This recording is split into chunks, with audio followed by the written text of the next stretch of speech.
gives you the signal. Hello, we are Collins Aerospace. I'm Jeremy Jager. I'm Alec Terwilliger. I'm Ian Wallace. And I'm 11G. So I'm going to be just giving you guys a brief overview of what we'll be talking about today. First, we'll give a quick overview of Collins Aerospace as a company and why they want us to work on their project. Then I will explain our solution and how our team will solve the problem that Collins has tasked for us. And next we'll have a quick demo that will showcase the progress that we've made. And then afterwards we'll talk about the issues and risks that we have faced, as well as an analysis of our first two sprints. And then lastly, we will have a reflection on the work we did as a team, as well as the steps we have left to do, and then we'll have a short Q&A session. So Collins Aerospace makes various aircraft components. That includes anything from software and hardware components. Our sponsors are Mike and Steve, and shout out to Mike for making it today. And unfortunately, Steve couldn't be with us here as he works remotely from California, but he's with us in spirit, and he does enjoy a little Rick and Morty now and then, so that's the picture.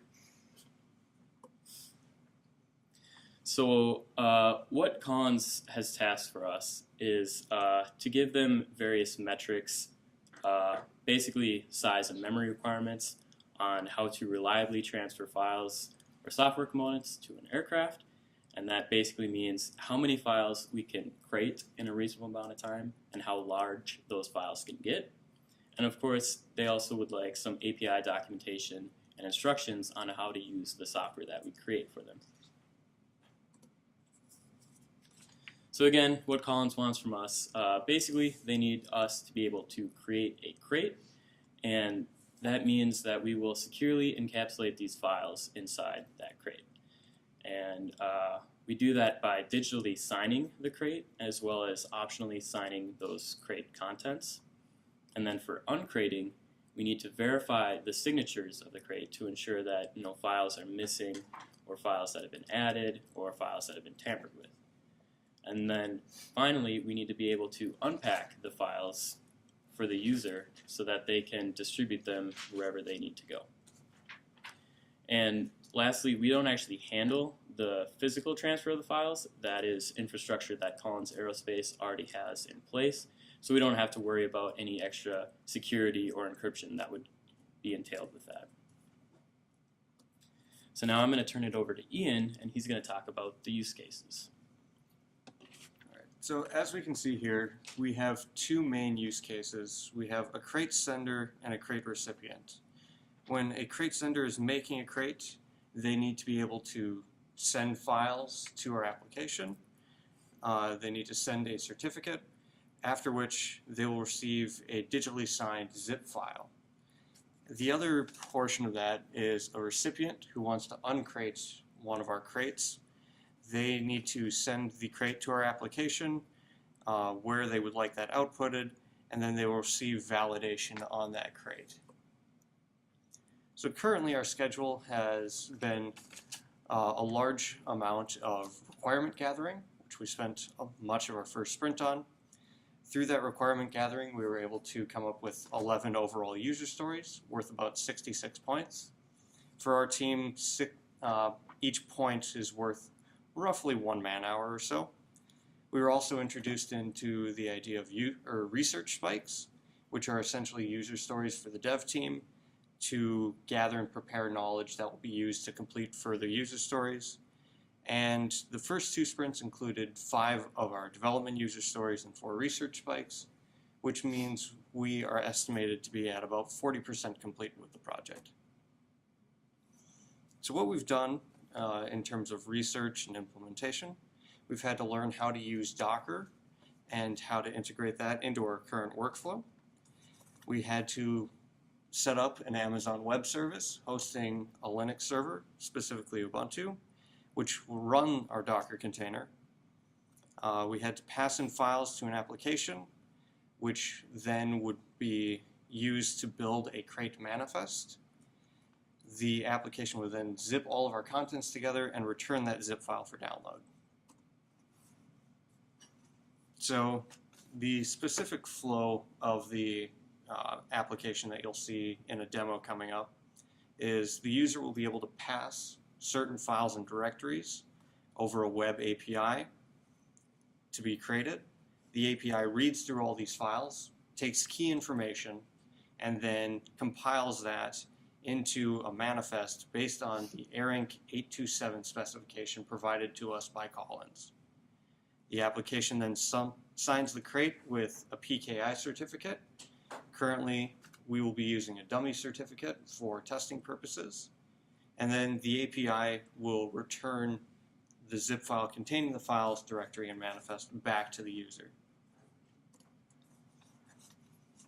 So for the technologies and research, we're using Docker, which is a lightweight software that uses kind of a minimal amount of resources as compared to a full virtual machine, where each machine contains its own operating system. We're also using Amazon Web Service to host that Docker container, so we don't have to go through the full server setup. And then we're using a web server framework. Over the course of the research, we considered various components such as Spring, Jersey, and Spark. We decided to go with the Spark framework because it's lightweight and focuses directly on giving us an API. And then we also had to look into various XML libraries, specifically Jaxby and JibX, and Jeremy helped us decide on Jaxby because it's kind of the standard Java XML library.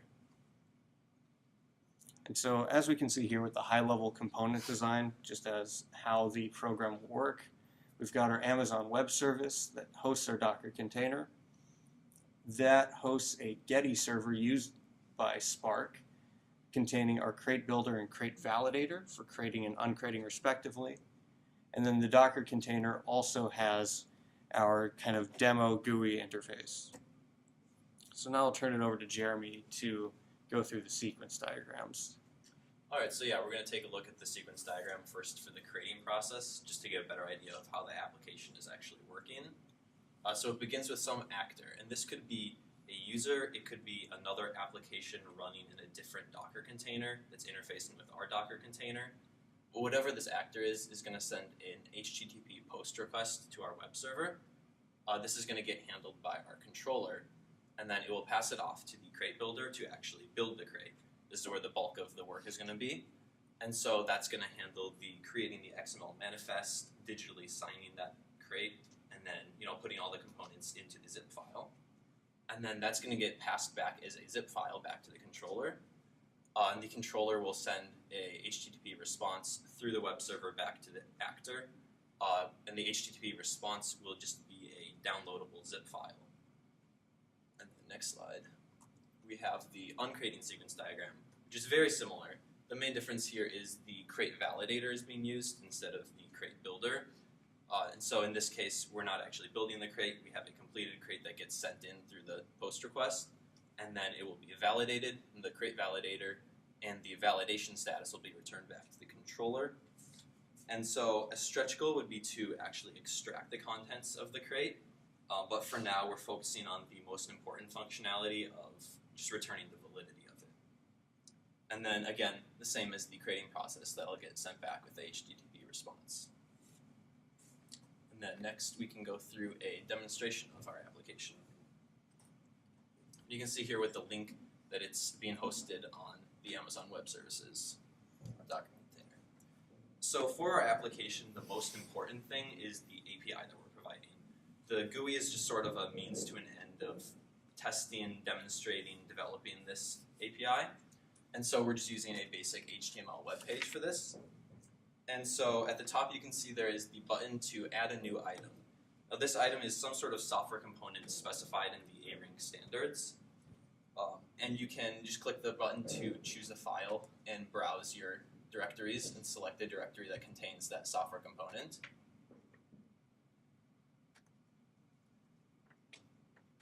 And then each item also has associated properties like the ID, or like the item type, the name and the manufacturer, this specific item that we selected was an MSP665 item.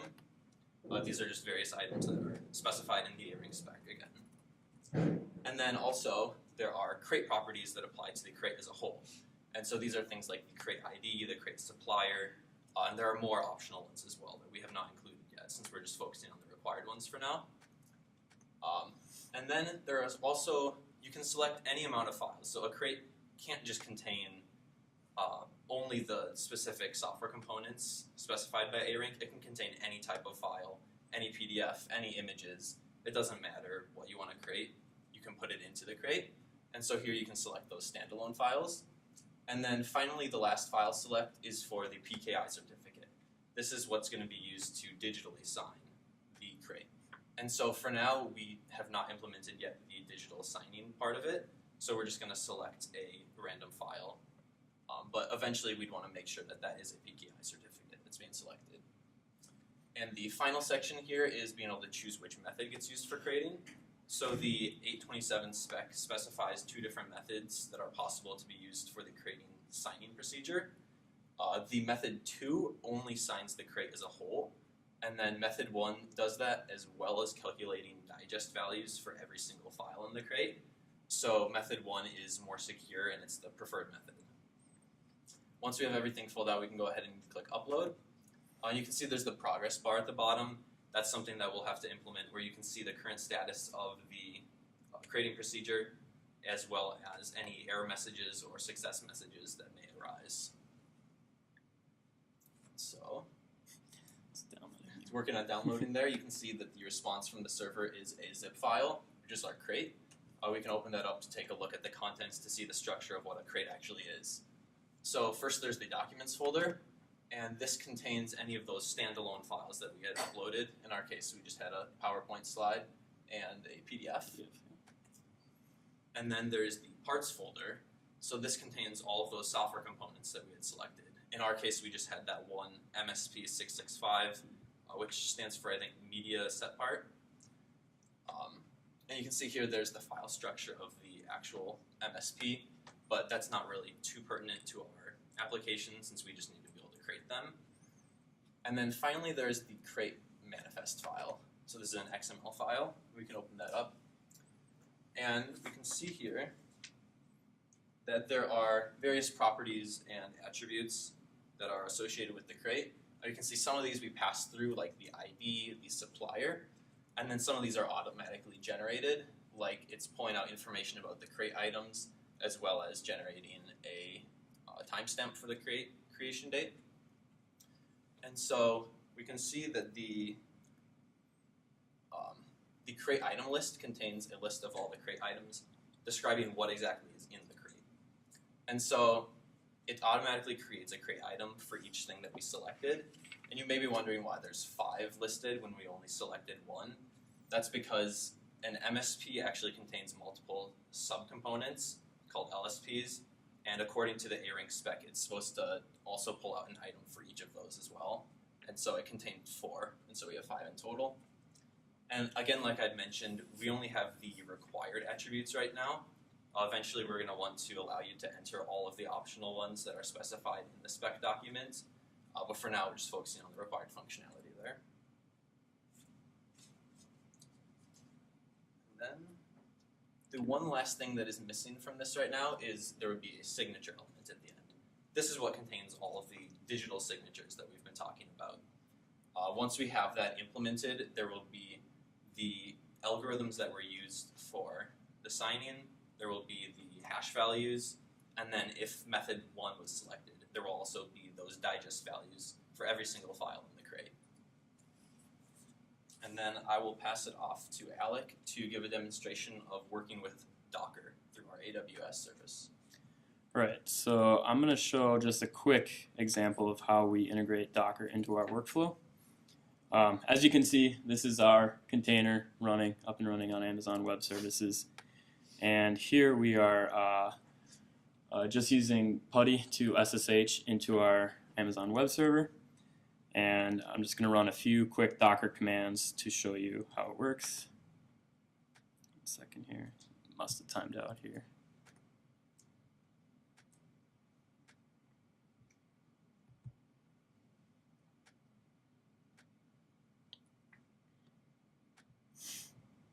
That's right. So just to show the container that's running, you can see here it has an ID.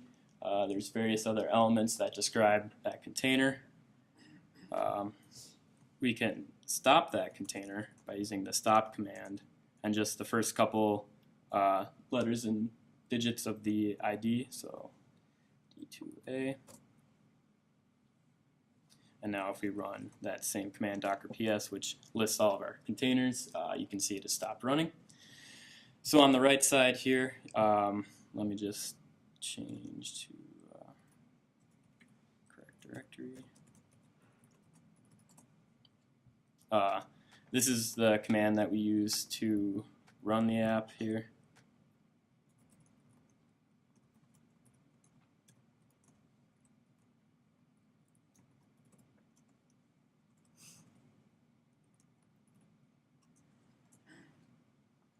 And I'll just run through a couple instructions there to get the crate up and running.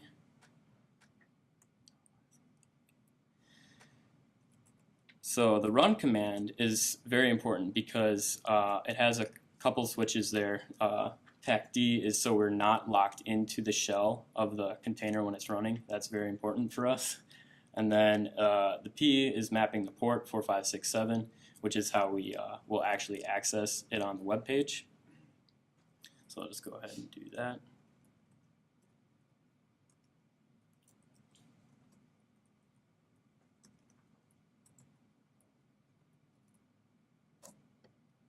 And now it's running. So we can show just again one more time that it is up and running here. So now, And then we can take a quick look. So when he was running that build command, it's using our Docker file, which has just our build process for our application. So just to run through it really quickly, we're using a base image of the latest version of Ubuntu. Collins Aerospace has their own private proprietary Linux distro that they'll be using, but for our development purposes, Ubuntu is close enough. It's just going to install all the packages that it needs, so OpenJDK and Maven. It'll copy over all of the source files and then use Maven to build a jar that contains as well also all of the dependencies. So for us, that's Jaxby and Spark right now. And then it's just going to expose the port we want to run on and simply run that jar file. And then I will pass it off to Eli to talk about some of the issues and risks that we've run into so far. Thank you, Jeremy. So, as you said, I'll be talking about the issues and risks today. I'll also be talking a little bit about user point story analysis, reflection, our next steps, and then give it just a brief conclusion of what we all talked about here today. So, one of the issues we've run into is we need a dummy PKI certificate from Collins. That is the signature file that we have, but as we speak right now, Collins is talking behind the scenes and getting us that file. We're going to be showing us how to make one. Another issue we had is, so in the very beginning of this thing, we were given a PowerPoint and a couple epics to make our user stories from. For those who don't know, an epic is just a user story on drugs. So we just brought our epic and then we broke it down into all the different user stories that we need. And also along with that PowerPoint, we were given examples on how the XML document, our manifest, was supposed to be. There were a couple discrepancies in there from that and the A-Ranked 827 spec that we were given. But again, we brought that up to Collins and they're talking and we'll be getting that all sorted out. Right now we're just doing off the A-Ranked 827 and we'll get to those discrepancies when we need to. Some of the risks we've had so far is one of them that's been resolved is our code repository was public or improperly secured. But as I said, that's resolved, so we're all good now. One of the biggest risks we can run into is if our system incorrectly validates a crate, but it's a bad crate, that defeats the whole purpose of this project. But our plans for the future is just to do a whole bunch of testing, just to make sure none of this ever would come to light. And then one is a poor library support for our cryptographic functions. Since core Java really doesn't have anything we've been looking for, we're going to have to find a trustworthy and actively supported open source library. So a bunch of research is going to have to go into that and to get a good method. Okay, now we're going to go into our user story analysis. For our sprint 1, the estimated points we really weren't doing. We really didn't put points out in the beginning because we were just going to do research that we were planning on doing. But then we became aware of the research spikes, which are the user stories again, to just for the research portion to be able to get all the information we need. So we total up our actual points to equal 14. Then if we move on to sprint 2, we estimated our points about 29, and then through the combination of our user stories and the research spikes, we ended up with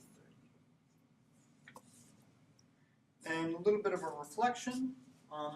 We spent more time on research and setting up all the stuff we needed, like the Docker and the Amazon Web Service and all the other stuff.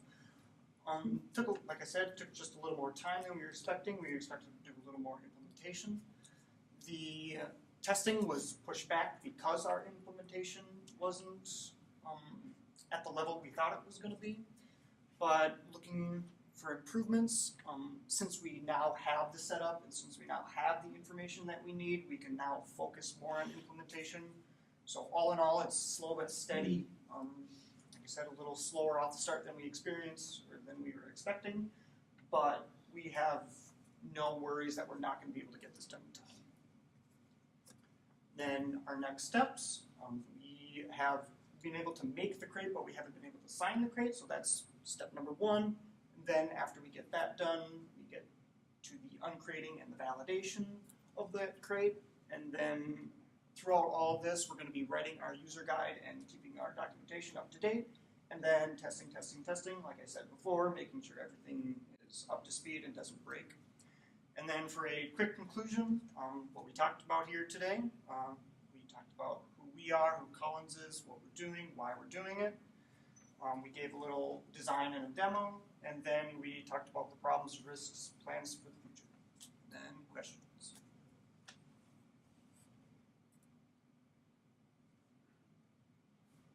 So from a technical point of view, what's the thing that worries you the most about finishing?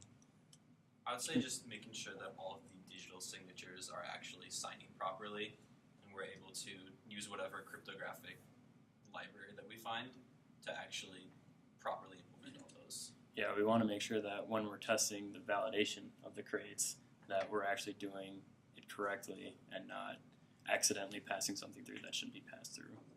Yep. And it's sort of tough then because our validation depends on making sure that we're creating it right, make sure that we're validating it right, and they'll sort of tie together like that. Yeah.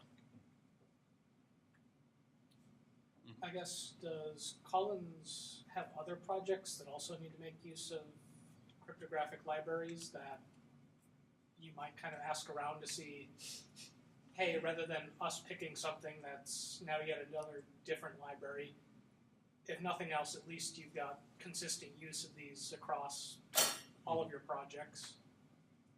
That would be a great question to ask. Yeah. I don't know what's...